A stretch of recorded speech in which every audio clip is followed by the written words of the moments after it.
आपको मैं पूछता हूँ महाराज, आप सब मुझे एक बात बताइए, हाथ जोड़ के पूछता हूँ, भगवान की दया बड़ी क्या पति की दया बड़ी? बहनों आप बताओ, आप पर एक शक्ति आज काम कर रही है, भगवान की दया बड़ी क्या पति की दया बड़ी? पति इस जन्म का, भगवान सदा का, ये सोच के बोलना अच्छे से। भगवान की दया बड़ी ना। तो कितना फेरा खाया शादी में बताओ?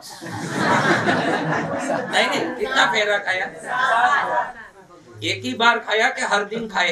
एक बार। अरे मूर्खिनो, आज मैं पूछना चाहता हूँ कि एक बार फेरा खाया वो आदमी तुमको घर लेके आ गया सदा सदा के लिए, जिंदगी भर मंदिरों में फेरा खाती फिर रही हो, तो भगवान की दया इतनी बड़ी है बोल रहे हो, तो तुम्हारे घर आज तक आ जाना चाहिए था, क्यों नहीं आया है भगवान?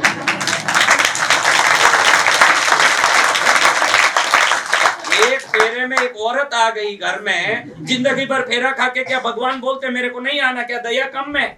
आप उनको लाने योग्य नहीं हो, वो आने तैयार है, ये ध्यान रखना। वो आने बिल्कुल तैयार है। औरत बिल्कुल तैयार थी कि नहीं? कई आजकल तो लड़कियां बाप को कोसती है, जल्दी शादी करो, उम्र हो रहा है। हाँ देखता हूँ, खुल्ला बोल रही है, जल्दी शादी करो, उम्र हो रहा। हमने वो जमाना देखा है, बाप कहे कि तेरे लिए एक लड़का देखा तो शर्म के मारे मुंह झुका के खड़ी होती थी कि भाई कैसे बोलूं उसके सामने, कोई जवाब दूं, मुंह ऐसे करके बैठी है। और मैंने ऐसे बेटों को देखा है जो बाप के सामने अपने बेटे को उठाते भी नहीं।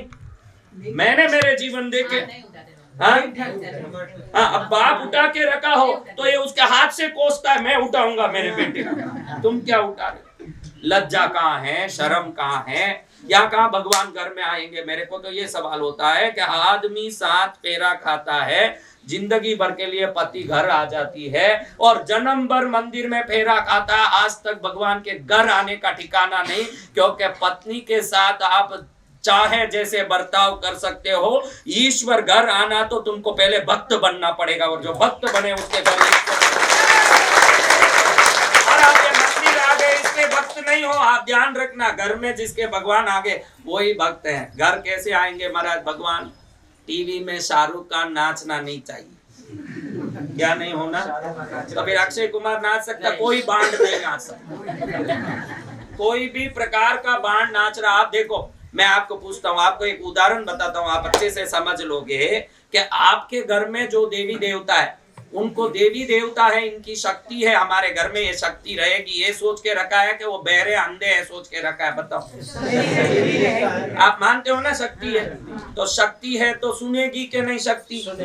तो आपके टीवी में जो चलती है बातें, रमेश, एक सीरियल आ रहा है, सीरियल में हीरोइन कह रही है, रमेश ध्यान रखना, ऐसे ही तुम करोगे तो मुझे 8वीं शादी करने के लिए मजबूर होना पड़ेगा। कितनी कर ली है? अब वो धमका रही है। ये बात सुन के कुलदेवी घर में खुश होगी? नहीं। तो आप टीवी में क्या देखते हो, देखते समय इतना आज से ध्यान रख लोगे तो ये सभी बातें हमारे घर के देवता भी सुन रहे हैं। आप समझो कि कुछ भी देख रहे हो, आप बैठ के डुएट सॉन्ग देख रहे हो, कुछ भी देख रहे हो, गाना पसाना देख रहे हो, अचानक गांव के एक बुजुर्ग पुरुष जो एकदम उनका सम्मान आदर करती है दुनिया, वो घर में आ गए। अब तुरंत आप क्या करोगे भाई बताओ? अरे नालायको, उनके लिए एक बुजुर्ग आ गया जिसका सम्मान है, उसके लिए टीवी बंद कर लेते हो। समझ में आ जाता तो आपको ये नहीं है कि मेरे घर में भगवान है, उस आले में जिसमें रोज पूजा करता हूँ, उनका कान भी सुनेगा, वो देखते भी होंगे, वो सर्वत्र हैं। ये भाव आता तो ये बुजुर्ग के लिए जो टीवी बंद करता है, वो ये भी चयन करता है कि मैं वसंत विजय जी महाराज का ही प्रवचन देखूं, गंदा गाना नहीं देखूं। ये ध्यान तो आ जाता।